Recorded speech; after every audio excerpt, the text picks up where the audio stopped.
오늘의 주요 뉴스입니다. 한동훈 국민의힘 총괄선거대책위원장이 국회를 세종시로 완전히 이전하겠다고 밝혔습니다.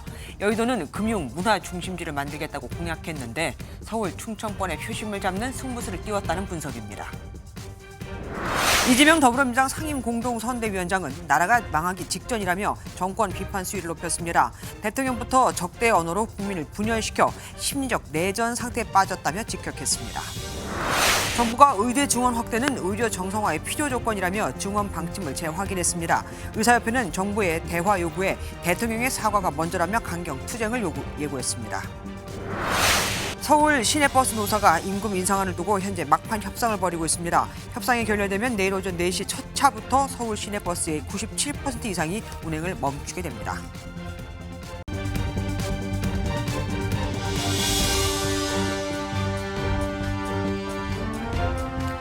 여의도 정치를 끝냅시다. 한동훈 국민의힘 총괄선대위원장이 긴급 기자회견을 열고 국회 세종시 이전 카드를 꺼내들었습니다. 최근 지역구에서도 힘들고 비례정당 지지율도 조국 혁신당에 밀리면서 범야권 200석 얘기까지 나오니 판세를 바꾸기 위해서겠죠. 서울과 충청 양쪽의 표심을 다 잡겠다는 겁니다. 사실 매년 선거 때마다 나온 얘기인데 이번엔 다르다고. 국회의사당 일대를 영국, 싱가포르, 홍콩과 어깨를 나란히 하는 금융 중심지로 만들겠다며 이를 위해서 고도 제한 등 규제도 적극적으로 풀겠다고 했습니다. 한 위원장이 꺼낸 이 카드 과연 판세를 뒤집을 수 있을까요? 오늘 첫 소식은 김태희 기자가 준비했습니다. 한동훈 국민의힘 총괄선거대책위원장이 국회를 세종시로 완전히 이전하겠다고 기자회견에서 밝혔습니다. 세종시를 행정수도로 완성하고 여의도는 금융과 문화 중심지로 바꾸겠다는 겁니다. 국회의 완전한 세종시 이전으로 여의도 정치를 종식하고 국회의사당을 서울의 새로운 랜드마크로 시민들께 돌려드리고 세종시는 워싱턴 DC와 같은 행정수도로 국회의사당 건물은 프랑스의 오르세 미술관이나 영국의 테이트 모던 같은 세계적인 전시 공간으로 만들어 시민들에게 돌려주겠다며 청사진을 그렸습니다. 국토 균형 발전과 서울 개발, 행정 효율성, 세 마리 토끼를 노렸는데 그 이면엔 충청권과 서울의 표심을 잡기 위한 의도가 있는 것으로 분석됩니다. 한동훈 위원장은 매번 총선 때마다 똑같은 공약이 나와 실천된 적이 없다는 지적에 이미 작년 10월 국회 세종시 일부 이전이 확정됐기 때문에 가능하다고 자신했습니다. 저희가 지금까지 얘기해서 약속을 지키지 않은 것이 있었던 거예요. 그리고 이것이 상징하는 바도 대단히 크다고 생각합니다. 여의도 정치가 끝나는 것이고. 선거를 2주 앞두고 정권 심판론에 맞선 여의도 정치청산 프레임이 얼마나 여론의 지지를 얻을 수 있을지 주목됩니다. MBN 뉴스 김태희입니다. 한동훈 위원장의 깜짝 카드, 관건은 실현 가능성입니다. 국회의 완전한 이전은 기존 국회법 개정이 아닌 특별법을 제정해야 하는데 이건 혼자 안 되죠. 여야 합의가 있어야 합니다. 한 위원장은 정치를 바꾸는 신호탄이라며 민주당의 협조를 요청했죠. 민주당은 환영이라면서도 표를 얻기 위한 총선용 공약은 아닌지 따져보겠다는 입장입니다. 이어서 김지영 기자가 보도합니다. 한동훈 국민의힘 총괄선거대책위원장은 국회의 세종 이전 문제와 관련해 민주당의 답을 기다린다고 했습니다. 저희의 문제가 아니라 민주당에서 답할 문제 같습니다. 대한민국 정치를 바꾸는 신호탄이 될 수 있을 것이라고 생각합니다. 현재 세종에 국회의사당 분원을 설치하는 공사는 2031년 완공을 목표로 진행 중입니다. 2021년 9월 국회법 개정으로 설치 근거가 마련됐고 지난해 10월 일부 상임위를 옮기는 내용의 규칙안이 국회를 통과했습니다. 한 위원장의 제안대로 여의도 국회를 아예 안 쓰고 세종에 새로운 국회를 세우려면 특별법을 제정해야 합니다. 특별법이 소관 상임위인 운영위를 거쳐 법사위에서 통과되고 국회 본회의에서 의결돼야 온전한 세종 의사당 시대가 열릴 수 있습니다. 관건은 여야 합의입니다. 운영위 소속 민주당 의원은 원래 민주당이 추진해온 공약으로 큰 틀에서 맞는 방향이라고 했지만 포퓰리즘이 아닌지 실제 이행 여부를 보겠다고 했습니다. 총선용 공약 아니냐는 비판이 나오는 건 개헌에 대한 언급이 없기 때문입니다. 2004년 헌법재판소 판례에는 국회 전부를 이전하려면 헌법 개정이 필요하다고 돼 있습니다. 국민의힘 핵심 관계자는 헌법의 근거에 위헌적 요소는 없다고 본다며 여야 합의만 이루면 세종시대는 가능할 것이라고 총선용 기획이 아님을 강조했습니다. 중도 표심에 영향을 미치는 사안인 만큼 총선 전엔 여야 합의가 쉽지 않을 것이란 관측도 나옵니다. MBN 뉴스 김지영입니다.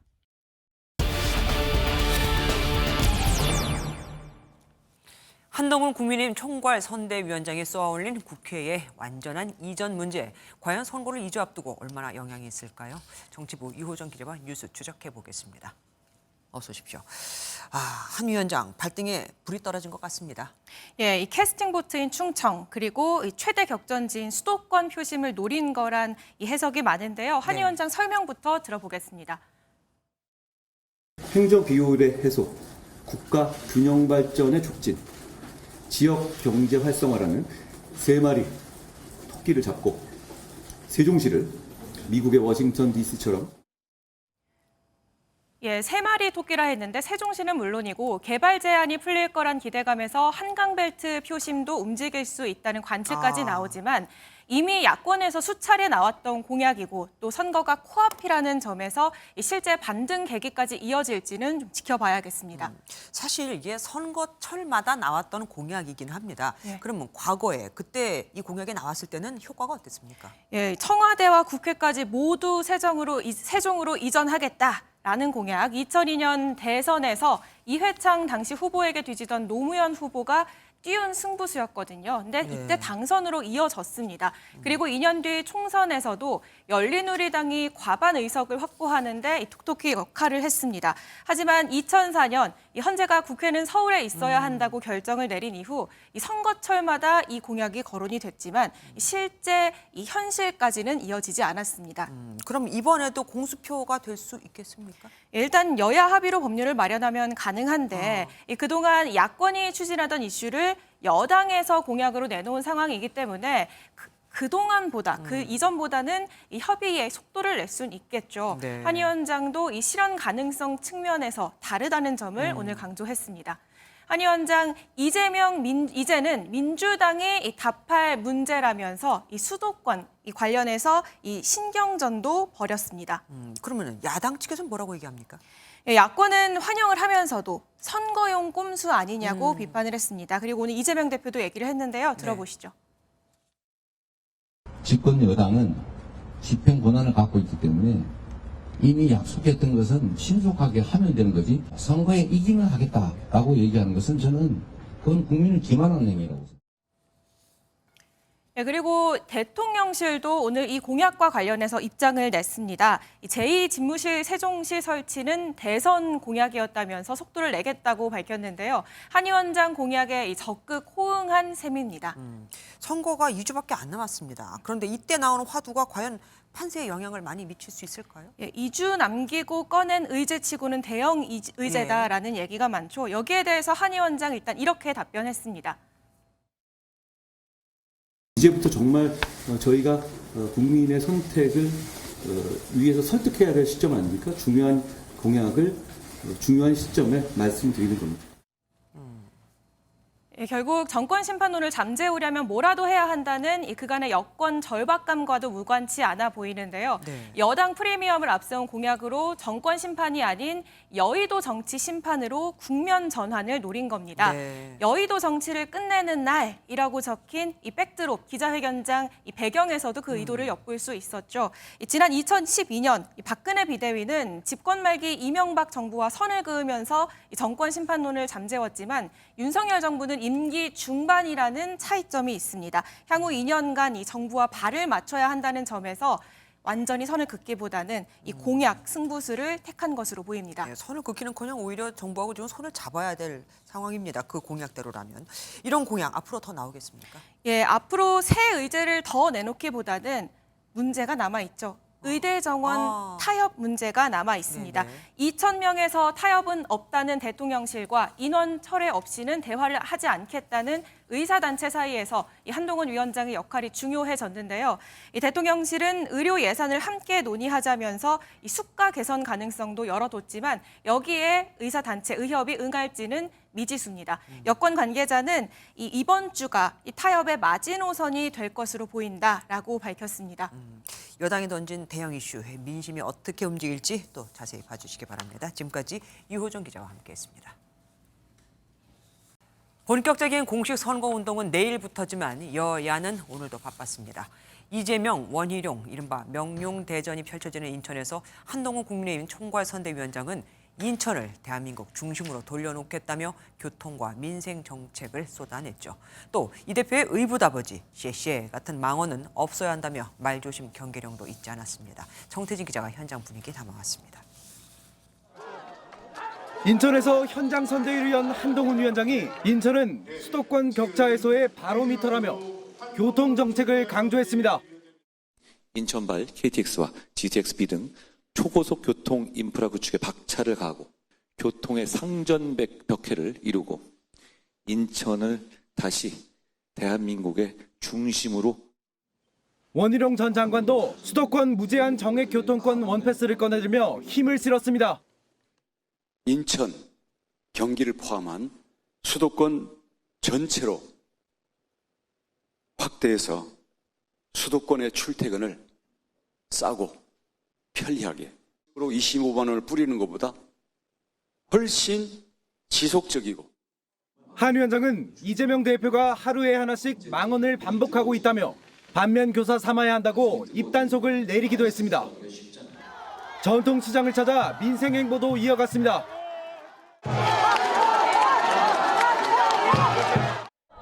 인천 모래내 시장을 찾은 한동훈 위원장은 상인들과 시민들을 만나 이제는 민생을 챙기겠다고 지지를 호소했습니다. 인하대 후문을 방문해선 5선을 노리는 현역 윤상현 의원과 중도층이 많은 청년 표심 구회에도 나섰습니다. 자주 청년 여러분을 찾아뵙고 청년의 마음을 헤아리는 정책. 이후 경기 반도체 벨트 수원을 찾은 한 위원장은 내일 서울 마포와 강북, 경기 남양주, 의정부 등에서 수도권 공략 행보를 이어갑니다. MBN 뉴스 정태진입니다. 한편 이재명 더불어민주당 상임공동선대위원장은 선거 때마다 캐스팅보트 역할을 하는 충청, 그중에서도 민주당의 험지로 꼽히는 충북을 돌면서 표심을 호소했습니다. 충주의 사위라는 점을 내세우며 친근감을 표하면서도 나라가 망하기 직전이라고 정권 비판 수위를 더 높였습니다. 서영수 기자입니다.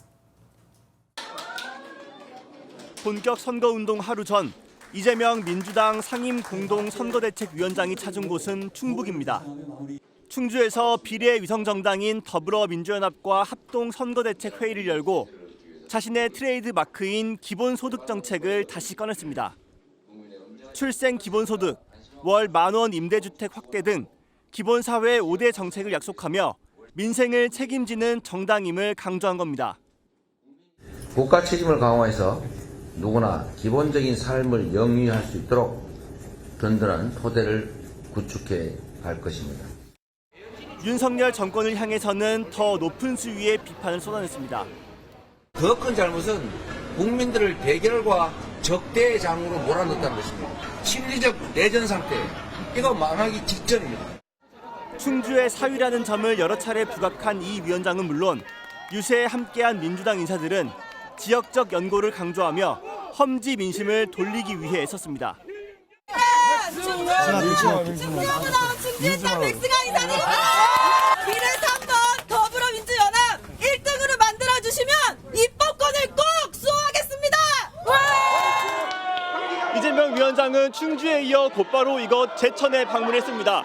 두 지역 모두 국민의힘 의원이 현역인 곳인데 이번엔 꼭 민주당 깃발을 꽂을 수 있도록 도와달라고 호소했습니다. 이 위원장은 공식 선거운동이 시작되는 내일 서울 용산과 지역구인 인천 등을 돌며 수도권 집중 유세에 나설 예정입니다. MBN 뉴스 서영수입니다. 이재명 공동선대위원장은 그야말로 동해 번쩍, 서해 번쩍 하루에도 몇 군데씩 현장 유세를 다니고 또 각종 연설과 유튜브까지 거의 내내 발언을 하고 있다고 해도 과언이 아니죠. 말을 많이 하면 실수나 논란이 따라올 확률도 높아질 수 있습니다. 중도층 표를 더 얻어야 하는 후보들 입장에선 이런 논란이 반갑지만은 않을 겁니다. 이병주 기자가 취재했습니다. 이동중 막간 유튜브 방송에 나선 이재명 상임 공동선대위원장이 윤석열 정부를 향해 날을 세웁니다. 든든한 아버지, 포근한 어머니 같은 것이어야 되거든요. 그런데 지금은 어붓 아버지 같아요. 매만 때리고 사랑은 없고. 단식 중이던 지난해 9월에도 했던 말입니다. 지금의 국가와 정부는 회초리를 든 무서운 어붓 아버지 같은 모습. 재혼 가정 비하 논란이 또다시 일었는데 이 위원장은 우화를 얘기하다 나온 발언이라며 말꼬투리 잡지 말라고 응수했습니다. 대통령 탄핵을 시사하는 발언과 외교 문제로 비화될 수 있는 발언 등 이 위원장의 입에서 시작된 논란은 더 있습니다. 이재명 대표의 쎄쎄 발언이 중국에서 뒤늦게 주목과 찬사를 받으면서 대한민국의 국격을 나락으로 떨어뜨리고 있습니다. 살얼음판을 걷는 후보들은 촉각을 곤두세우고 있습니다. 충청에 출마한 한 후보는 이 위원장 발언이 중도층을 자극할 수 있어 수위 조절이 필요해 보인다고 말했고, 수도권 한 후보 측은 판세에 영향을 줄 수 있다며 우려하기도 했습니다. 조국 혁신당 돌풍을 의식한 발언들이라는 해석이 나오는데 본격 선거운동에서 발언의 수위 조절이 이뤄질지도 관심입니다. MBN 뉴스 이병주입니다. 국민의힘이 민주당 이용우 후보가 변호사 시절 사건 수입 내역 수백 건을 뒤늦게 등록한 데 대해 탈세 목적이라고 공천을 취소해야 한다고 주장하자 이 후보 법무법인에 소속된 월급 변호사라 개인 명의로 따로 신고하지 않았을 뿐 탈세는 없었다고 해명했습니다. 또한 민주당 이상식 후보의 배우자 재산에 대해서도 공세를 폈는데 후보 등록이 끝났지만 후보들 검증은 계속되고 있습니다. 민지숙 기자가 보도합니다. 지난 2월 민주당은 직장갑질 119 창립 멤버인 이용우 변호사를 총선 인재로 영입했습니다. 노조법 2, 3조 개정을 노동시민사회와 함께 힘을 모아 성취했습니다.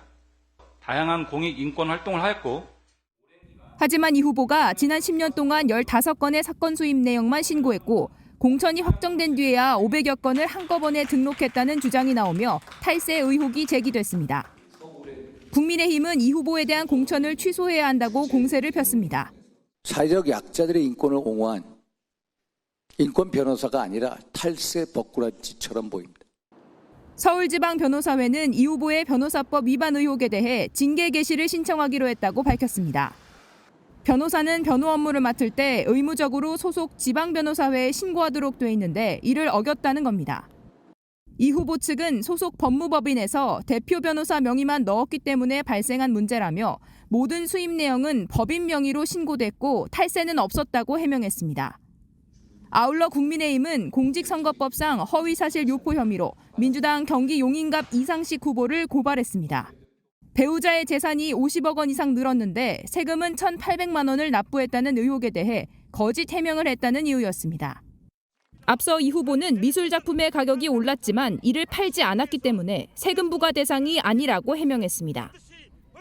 공식 선거운동을 앞두고 상대 후보에 대한 공세 수위가 높아지고 있습니다. MBN 뉴스 민지숙입니다.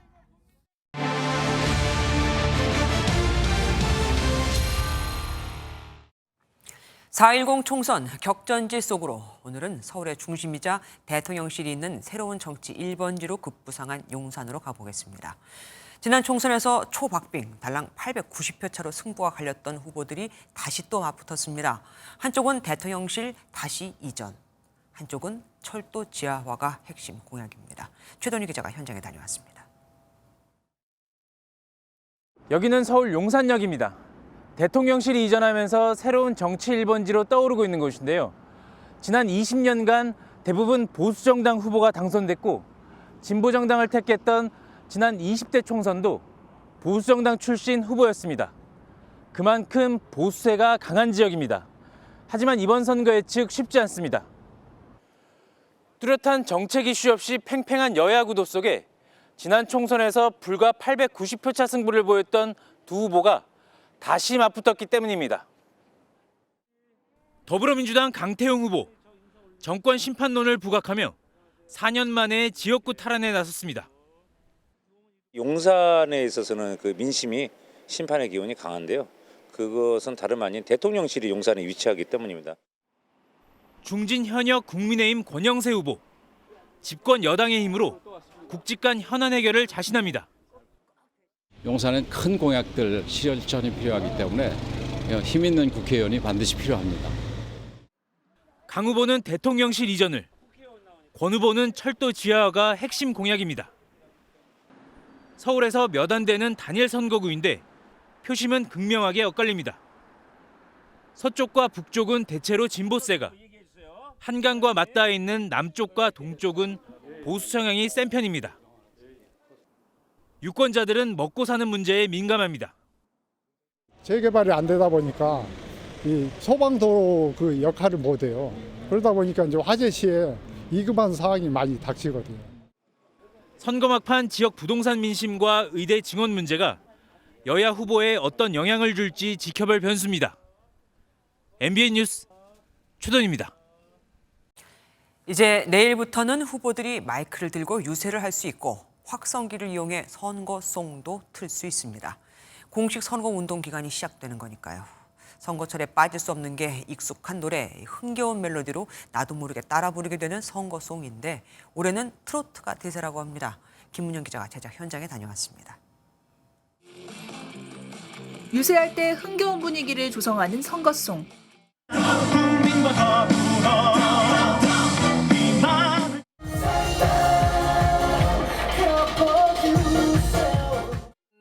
선거철을 맞아 분주해진 녹음실에서는 명쾌한 가사와 음을 살리는 작업이 한창입니다. 기호 악센트 딱 집어주라고.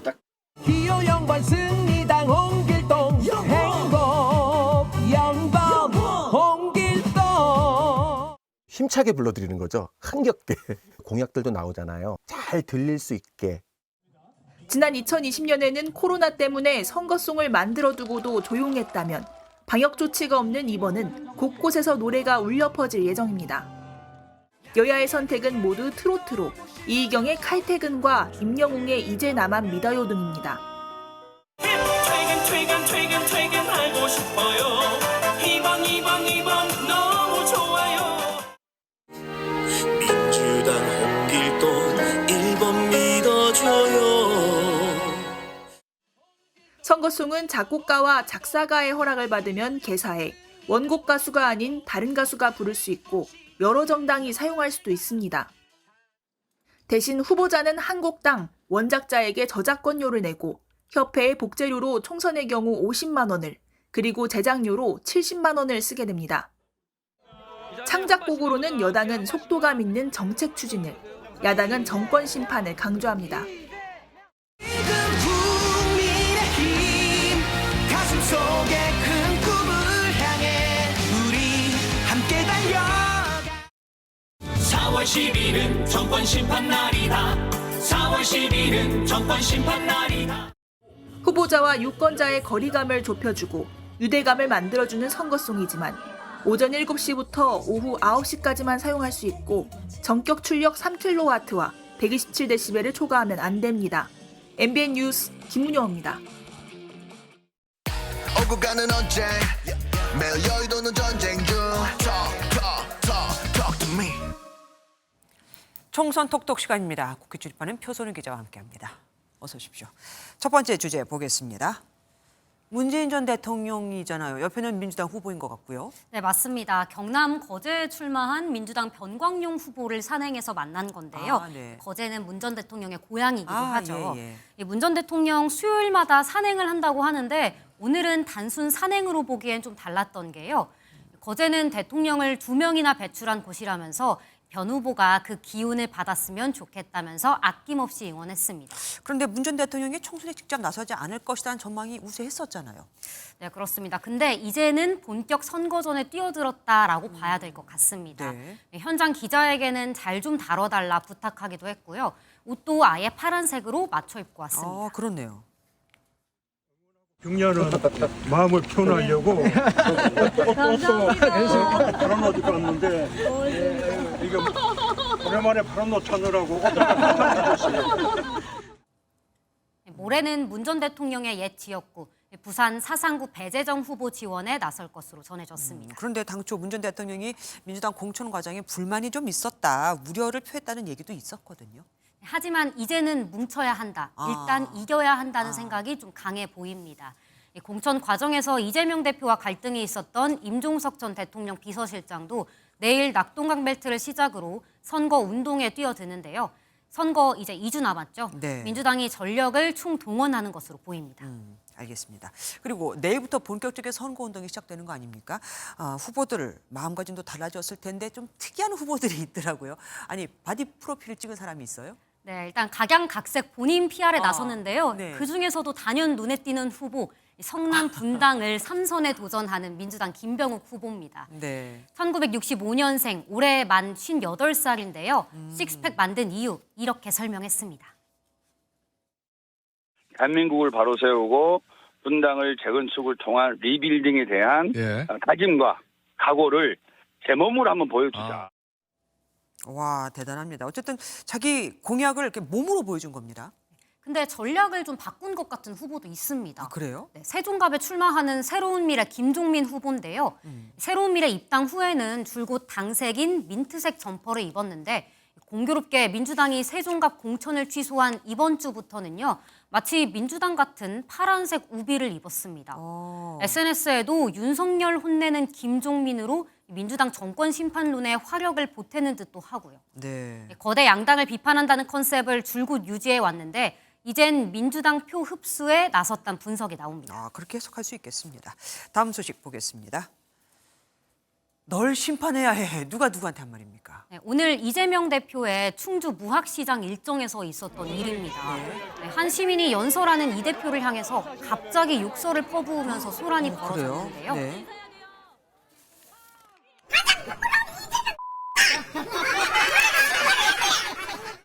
지지자들과 마찰이 심해지자 결국 경찰에 의해 상황은 종료됐는데요.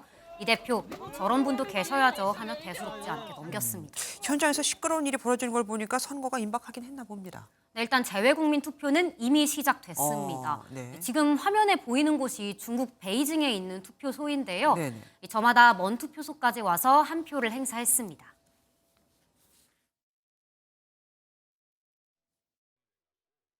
한 3시간 30분 정도 한중 관계도 그렇고 회복이 되고 좀 더 좋은 방향으로 나가는 그런 마음으로 왔습니다. 재외국민 투표는 다음 달 1일까지 진행될 예정입니다. 예, 대통령 선거는 뭐 글로벌적인 이슈가 있고 하니까 많이들 참석하지만 국회의원 선거는 그렇지 않은 줄 알았거든요. 정말 대단하십니다. 지금까지 표선우 기자와 함께했습니다. 고맙습니다. 정부가 의대 정원 확대는 의료 정상화의 필요 조건이라며 조정 가능성을 일축했습니다. 대신 필수 의료 수가를 높이기 위해 10조 원을 투자하고 특별 회계도 신설하겠다고 밝혔는데 의료계는 또 의대 정원 2,000명만은 안 된다고 하고 있죠. 과연 정부와 의료계가 손을 잡을 수 있을까요? 안병수 기자입니다. 정부가 늘어난 학생 수에 맞게 의대 교육 환경을 개선하기 위한 대학별 수요 조사에 착수했습니다. 의료계의 증원 철회 요구가 거세지만 이미 배정된 정원을 줄일 생각이 없다는 점을 분명히 밝힌 겁니다. 특히 지역의료 강화가 핵심인 의료 정상화를 위해 증원이 필요 조건이라고 강조했습니다. 의대 정원 확대는 의료 정상화를 시작하는 필요 조건입니다.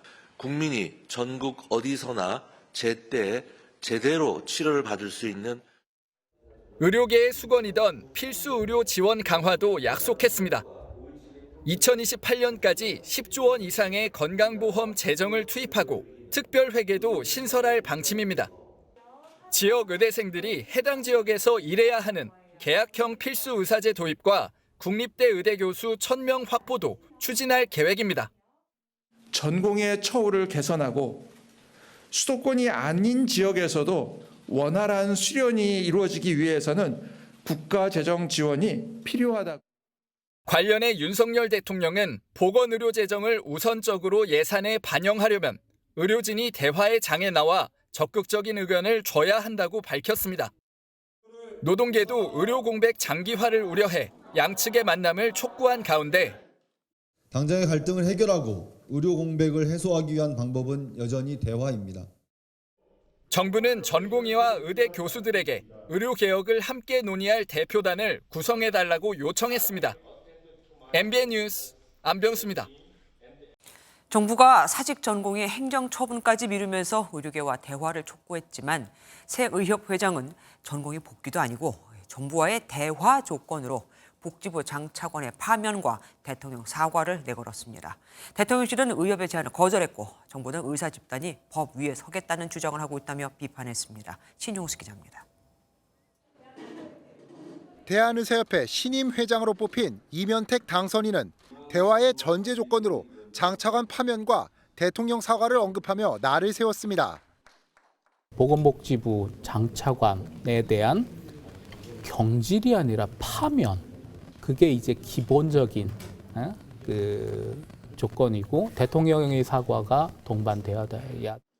또 전공의와 의대생, 의대 교수들을 행정처분할 경우 총파업까지 불사하겠다고 경고했습니다. 하지만 대통령실은 의사단체가 대화의 조건으로 내세운 대통령 사과와 장차관 파면을 거절했습니다. 정부는 엄정 대응 방침을 바꿀 수 없다는 입장을 고수하며 의료계를 강하게 비판했습니다. 의사 집단이 법 위에 서겠다는 주장입니다. 법을 위반한 거에 대해서는 상응하는 조치가 있어야 된다는 그런 원칙에는 변화가 없다. 의정 간 첨예한 입장차를 보이고 있지만 의료계는 정부와 대화의 여지는 남겨뒀습니다. 의협은 윤석열 대통령에게 전공의들과 만나 사태 해결의 실마리를 마련해달라고 촉구했는데 병원을 떠나 있는 전공의들이 조속히 복귀할 수 있는 방안을 정부가 강구해야 한다고 목소리를 높인 겁니다. 한편 의협 비대위는 차기 회장으로 선출된 이면택 당선인과 앞으로 비대위 운영 방향을 논의할 예정입니다. MBN 뉴스 신용수입니다. 정부가 전공의에 대한 면허정지 처분을 미루자 노환규 전 대한의사협회장이 웃음이 나온다며 정부를 조롱하는 듯한 글을 올렸습니다. 거 봐라, 의사는 못 이긴다는 의미로 해석이 됐죠. 누리꾼들은 환자가 고통받고 있는데 웃음이 나오냐며 분통을 터뜨렸습니다. 강세영 기자입니다. 노환규 전 대한의사협회 회장은 자신의 SNS에 이제는 웃음이 나온다며 글을 올렸습니다. 노 전 의협회장은 웃음 표시와 함께 이전에 전공의는 처벌하지 못할 것이라고 했었다고 운을 띄웠습니다. 그러면서 정부가 면허정지 기간을 3개월에서 1개월로 줄이는 것도 간을 보는 것이고 전공의는 처벌하지 못한다고 밝혔습니다. 정부가 의사단체를 향해 대화를 촉구하며 전공의에 대한 면허정지를 미루자 정부가 물러섰다는 취지로 글을 올린 겁니다. 앞서 노 전 회장은 정부는 의사를 이길 수 없다는 글도 올렸었는데 전공의의 집단 사직을 교사한 혐의로 경찰 조사를 받았습니다. SNS에 개인적 사견을 올리는 그것이 범죄가 될 수 있다고 생각을 해본 적이 없고요. 글에 대한 반응은 냉랭했습니다. 비웃고 조롱할 때 환자는 피눈물을 흘린다. 환자를 볼모로 웃음이 나오느냐며 비판했습니다. 실제로 환자단체는 의사들의 집단 행동이 길어지며 상황이 악화되고 있다고 호소했습니다. 이제 막 진단받고 이제 뭐 수술을 하거나 항암을 하거나 이런 분들 있잖아요. 이분들은 완전 이제 병원에 올 일이 없어진 거예요. 다 취소돼 버렸으니까. 면허정지를 미루고 나서도 협상에 진전이 없는 가운데 어떻게 대화의 물꼬를 트고 전공의를 처분할지를 두고 정부의 고민이 깊어지고 있습니다. MBN 뉴스 강세현입니다. 지난해 조국 혁신당 대표는 교수 측에서 파면당하자 일종의 재심 신청인 교원 소청 심사를 청구했습니다. 오늘 그 심사 결과가 알려졌는데 파면보다 한 단계 낮은 해임 처분이 나왔고 이로써 조 대표는 연금도 전액받게 됐죠. 재임용 불가 기간도 줄었습니다. 하지만 조 대표는 이 역시 부당하다며 행정소송을 내겠다고 밝혔습니다. 이상혁 기자가 보도합니다. 지난해 2월 자녀 입시 비리 혐의 등으로 실형을 선고받은 조국 혁신당 대표. 횟수로 5년째 만에 1심 재판 선고를 받았습니다. 재판 판결에 대해서 겸허히 받아들이고 남은 유죄가 난 부분에 대해서는 보다 성실하고 진솔하게 선고 4달 뒤 서울대가 조 대표의 교수직을 파면하자 조 대표는 불복해 교원 소청 심사를 청구했습니다. 교육부는 9개월 만인 지난 20일 조 대표에 대해 파면이 아닌 해임 처분을 내린 것으로 알려졌습니다. 해임 역시 파면처럼 중징계에 해당하지만 처벌 수준이 한 단계 낮아집니다. 퇴직연금 같은 경우에도 파면 같은 경우에는 절반으로 줄어드는 데 반해서 해임이 되는 경우에는 연금 삭감액이 없습니다. 재임용 불가 기간도 파면 때는 5년이지만 해임은 3년으로 줄어들기도 합니다. 조 대표 측은 해임 처분도 받아들일 수 없다며 행정소송을 제기하겠다는 입장입니다. 교육부는 조 대표에게 2주 뒤 최종 결정서를 전달할 예정입니다. MBN 뉴스 이상엽입니다. 상대방의 동의 없이 이루어진 성적 침해 행위를 강간죄로 처벌하는 내용의 이른바 비동의 간음죄 도입을 민주당의 공약에 담았었는데 여기에 대해 말이 많았죠. 강간이 아니었다는 걸 검사나 경찰이 아닌 피고인이 입증을 해야 하니까요. 그런데 오늘 민주당이 당론으로 확정된 게 아니라면서 실무진의 착오였다고 해명했습니다. 이혁재 기자가 보도합니다. 만취 상태의 한 여성이 의식을 잃은 채 남성들에 끌려갑니다. 이 여성은 거부 의사를 밝혔음에도 성폭행을 당했다며 남성들을 고소했지만 대법원은 무죄를 선고했습니다. 현행법은 폭행과 협박이 있었는지, 피해자가 얼마나 그 상황을 벗어나기 위해 노력했는지를 두고 강간죄 성립 여부를 판단하기 때문입니다. 유사한 사례를 막기 위해 지난해 초 강간죄의 구성 요건을 폭행 협박에서 동의 여부로 바꾸는 비동의 간음죄 도입이 검토됐지만 백지화됐습니다. 일각에서 성관계 전에 계약서를 써야 하느냐며 반발한 탓인데 여론은 지금도 비슷했습니다. 폭행이나 협박이 없더라도 성립될 수 있다고 생각하지만 그렇다고 너무 유하게 기준을 잡으면은 그 증언만 가지고도 강간이 성립될 수 있어서. 하지만 현행법으로는 억울한 피해자가 언제든 발생할 수 있어 법원에서도 피해자의 사정을 더 꼼꼼히 살피는 등 강간죄 판단에 고심을 거듭하는 추세입니다. 혐의를 받는 사람 입장에서 또 피해를 받는 사람 입장에서 두 양측의 입장을 고려해서 좀 조화롭게 입법이 돼야 한다고 봅니다. 여성계가 강력히 요구하는 데다 민주당이 당론으로는 확정하지 않았지만 장기 과제로 추진하고 있는 만큼 비동의 간음죄를 둘러싼 논란은 당분간 계속될 전망입니다. MBN 뉴스 이혁재입니다. 서울의 한 건물 관리인이 3년간 밀린 관리비를 받아내겠다며 상가 주인에게 소송을 냈습니다. 그런데 한 달 뒤 찾아온 건 관리비가 아닌 조직폭력배였습니다. 그리고는 관리비를 받긴커녕 돈을 갈취당했다네요. 어떤 사연이 있었는지 손성민 기자가 단독 보도합니다. 차에서 내린 덩치 큰 남성이 건물 관리인 A씨에게 바짝 다가섭니다. 담배를 꺼달라는 요구도 무시하더니 한동안 주변을 배회합니다. 지난해 8월 A씨는 자신이 일하는 서울 마곡동 건물 지하 주차장에서 조직폭력배 B씨에게 위협을 당했다고 주장했습니다. 내가 누구시냐고 그랬더니 누구다. 문신이 그냥 당연히 이렇게 보이죠 뭐. 그래서 저는 뭐 딱 봐도 무섭죠.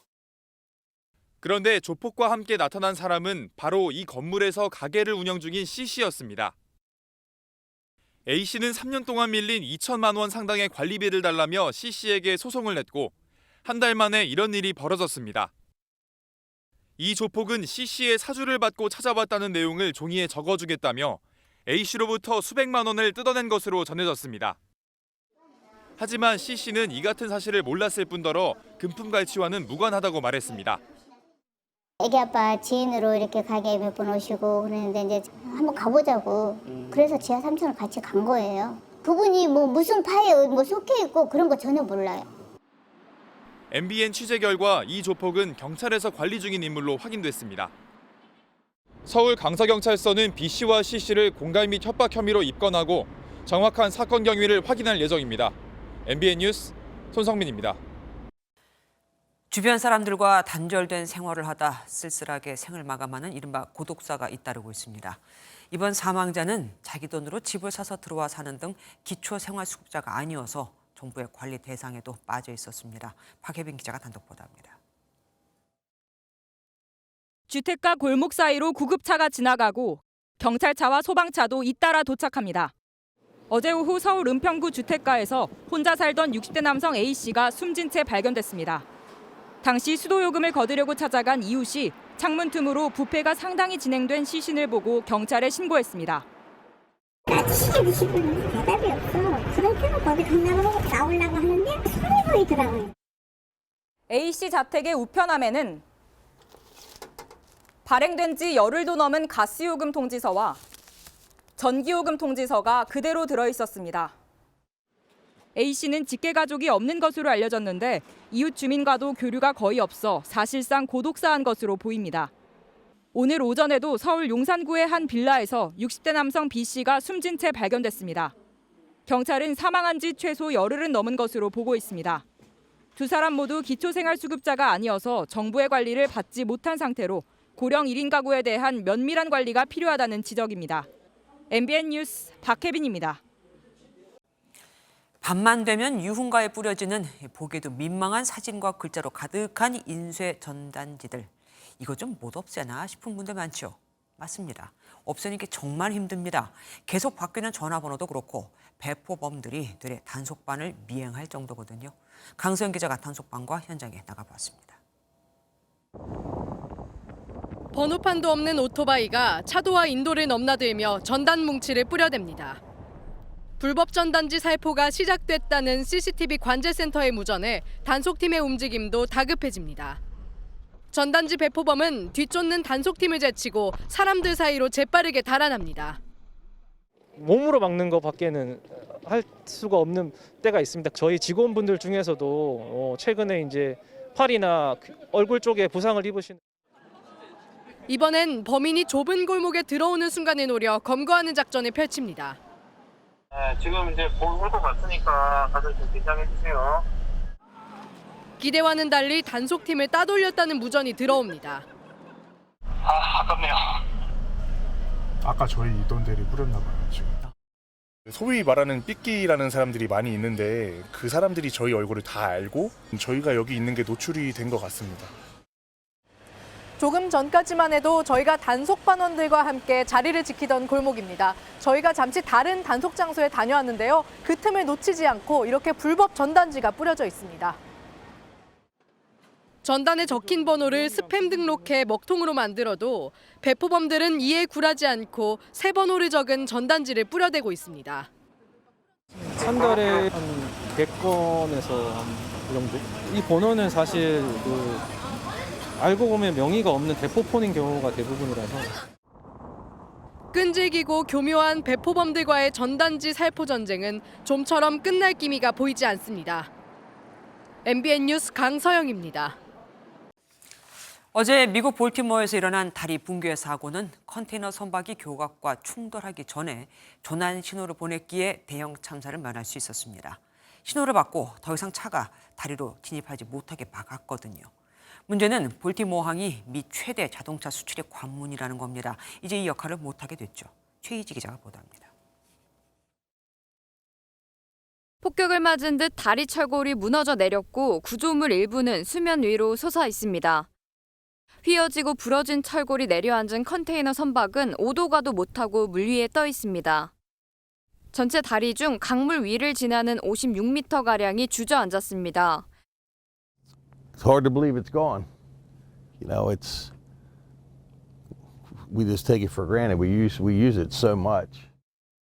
다리 위에서 도로 파임 작업을 하던 8명의 근로자 중 2명은 구조되고 6명은 수색 중입니다. 애초 실종자 규모가 최대 20명이라는 예측이 나왔지만 선박이 충돌 전 조난 신호를 보냈고 곧바로 교통을 통제한 덕분에 더 큰 피해를 막을 수 있었습니다. 사고 당시 선박은 추진력과 동력을 상실한 상태였으며 메릴랜드 주지사는 테러 증거는 없다고 밝혔습니다.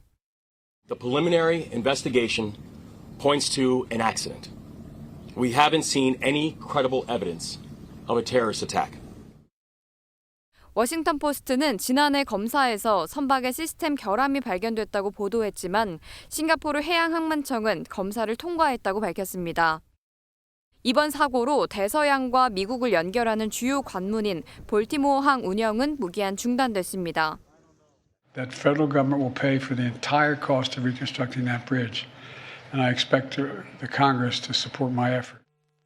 볼티모어항 주변 지역의 물류 혼란은 불가피하지만 미국 경제 전반에는 큰 타격이 없을 것으로 전문가들은 예상했습니다. MBN 뉴스 최희지입니다. 6개월 가까이 전쟁이 이어지면서 가자 지구에선 아사, 배가 고파 죽는 사람이 속출하고 있습니다. 하늘이나 바다를 통해서 전달되는 구호품의 상당 부분 의지할 수밖에 없는데 최근 또 비극이 발생했습니다. 바다에 떨어진 구호품을 건지려다 18명이 익사한 겁니다. 송주영 기자가 보도합니다. 해안가를 향해 수많은 팔레스타인인이 앞다투어 달립니다. 하늘에서 떨어지는 구호품을 확보하기 위해서입니다. أنا عمال جاي يمكن من 300 كيلو من جوا من 300 متر وزيادة يمكن عشان جبت هذول معي من جوا. 지난 26일 팔레스타인 보건당국이 가자지구 해안에 원조받은 구호품을 투하했습니다. 이때 바닷물에 빠진 구호품을 건지려다 18명이 익사하는 사고가 발생했습니다.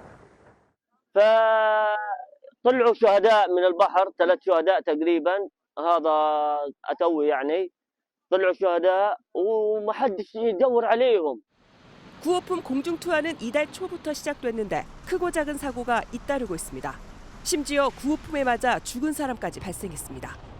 밀가루 한 봉지를 얻으려고 구호품이 떨어지는 곳을 따라갔다가 낙하산이 펼쳐지지 않아 사고를 당한 겁니다.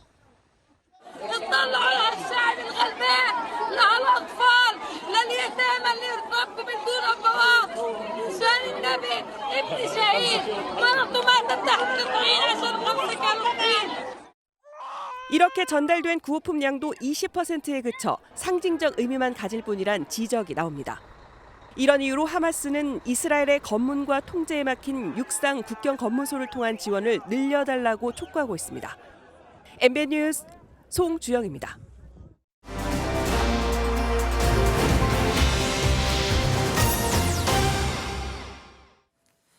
북한이 새로 건설한 온실 농장 홍보에 매일 힘을 쏟고 있습니다.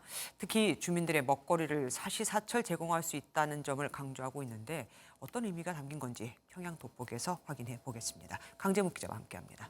어서 오십시오. 강 기자, 온실 농장 굉장히 낯설게 느껴집니다. 우리가 생각하는 뭐 비닐하우스 단지 이런 거하고 같은 겁니까? 이 북한이 정권 차원에서 공들여 만든 곳이니만큼 이 우리나라 농촌에서 보는 이 비닐하우스 단지와는 차이가 있습니다. 네. 훨씬 규모가 큰데요. 그래요? 이 북한 언론에 공개된 농장들을 보면 이 농작물 관리 시설과 주거 시설, 또 이 연구센터 등이 복합적으로 결합된 일종의 스마트팜 단지로 봐주시면 될 것 같습니다. 네. 이 얼마 전 공사를 마친 이 강동 종합 온실 농장 준공식에는 이 김정은 국무위원장은 물론 이 딸 주애까지 참석해 격려하는 모습을 보였습니다. 이같이 선진적이고 훌륭한 제보를 단 1년 사이에 기적같이 일떠세운 동무들에게 어떤 말을 골라서 감사한 마음과 이 기쁨을 표현해야 할지 모르겠습니다.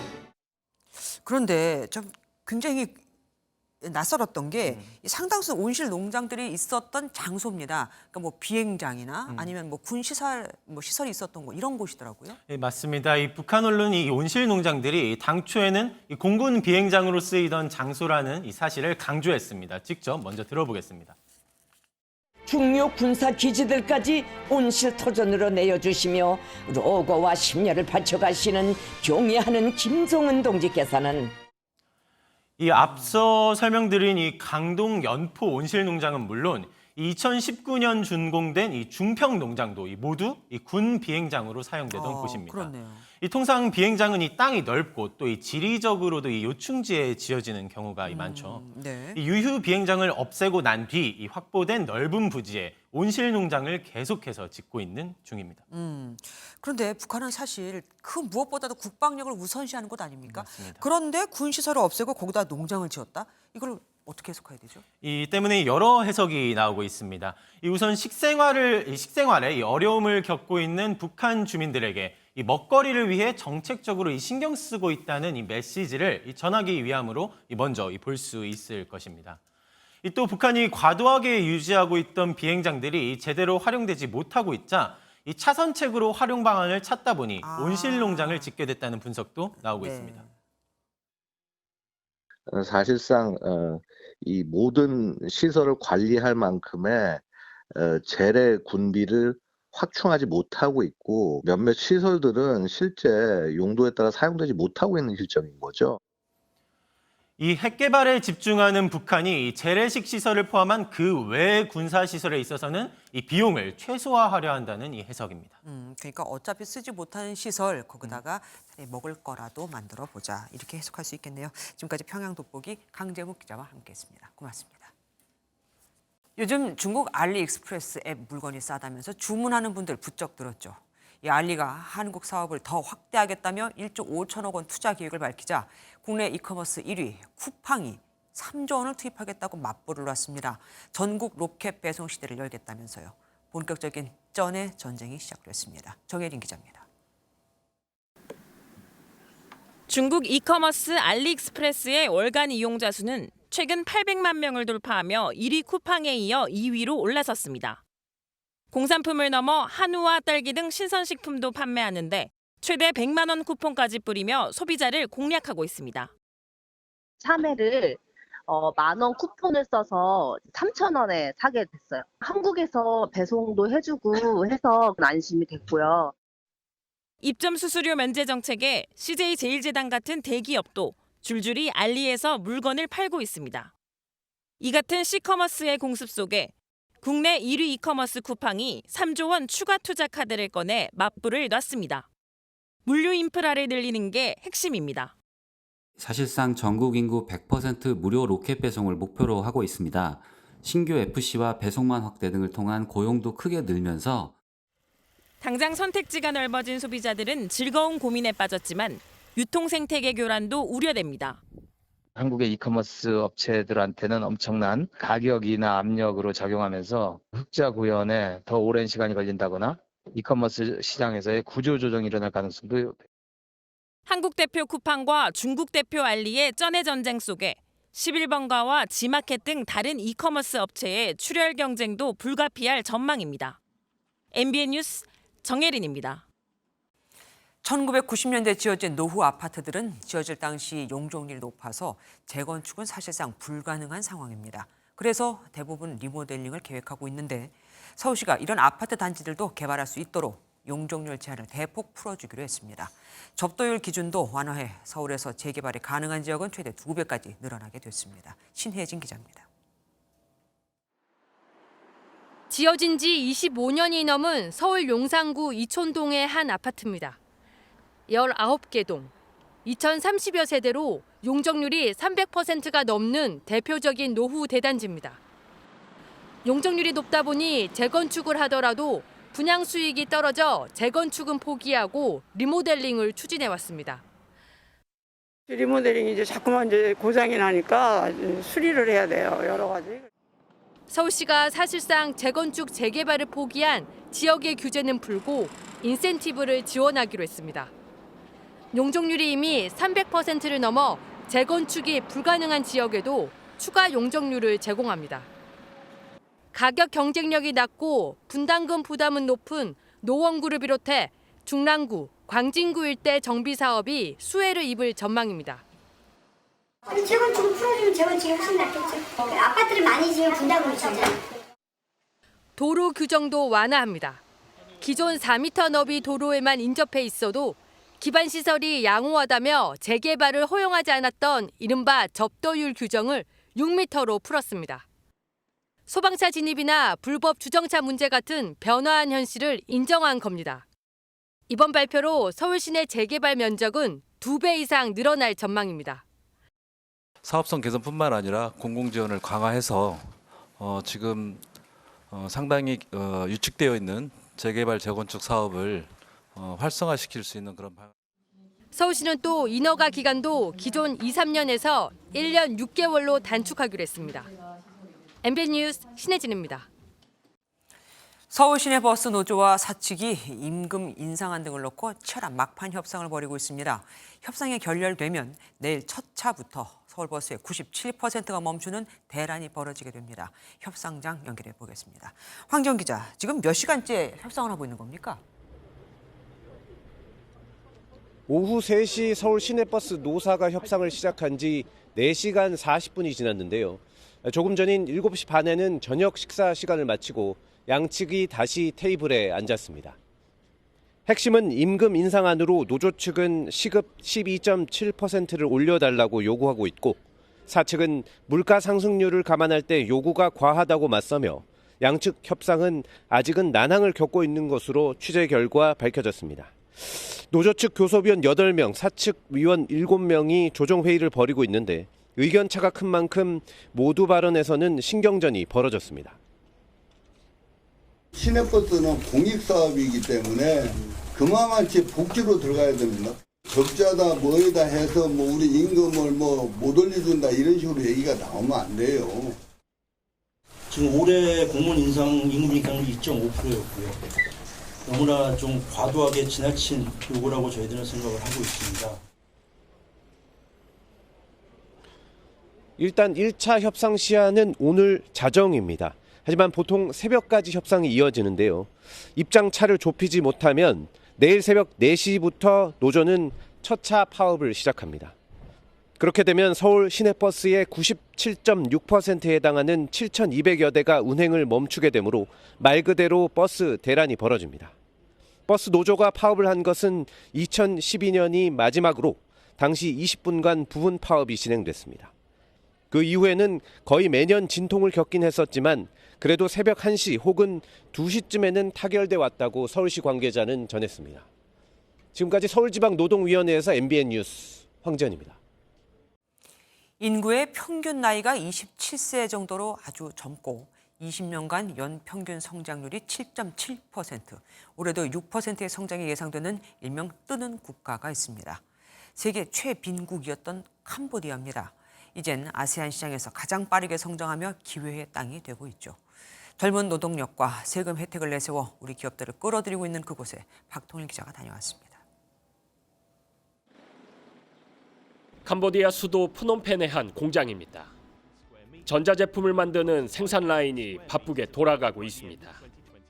우리나라 7, 80년대 봉제 공장을 연상케 했던 캄보디아 산업 현장은 점차 전자나 자동차 등 고부가 가치 중심으로 바뀌는 모습입니다.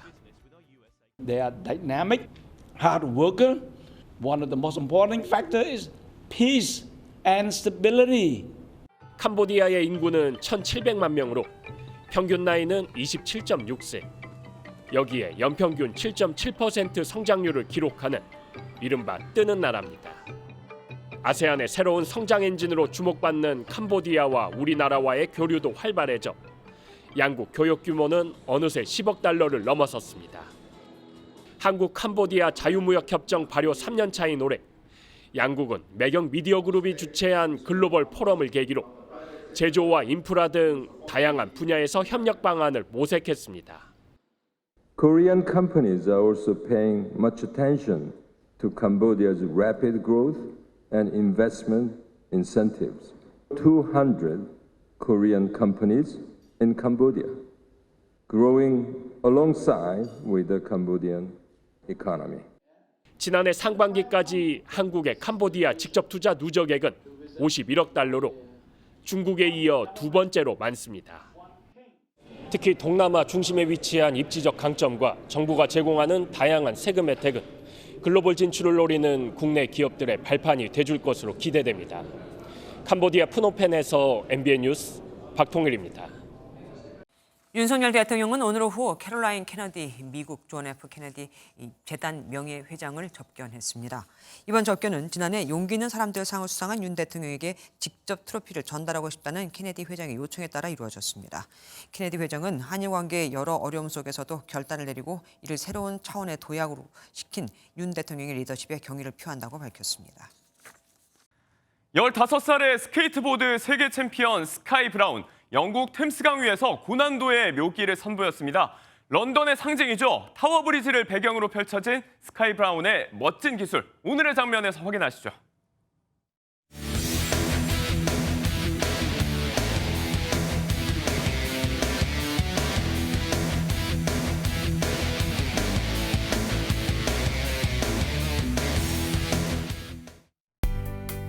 내일 다시 전국에 비가 내리겠습니다.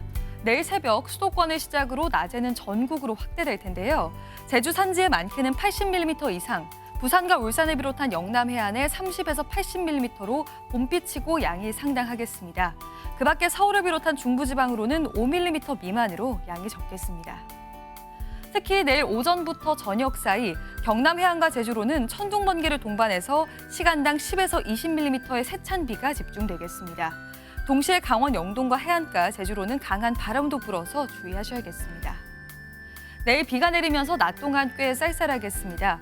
중부지방 낮 기온은 서울이 13도, 춘천은 12도로 오늘보다 4에서 8도가량 낮겠습니다. 남부지방은 전주와 광주가 15도, 부산은 14도로 오늘보다 2에서 3도 정도 낮겠습니다. 이번 주말 동안 대체로 맑은 가운데 낮 동안 포근하겠습니다만 황사가 유입돼서 공기가 탁한 곳이 많겠습니다. 내셨습니다.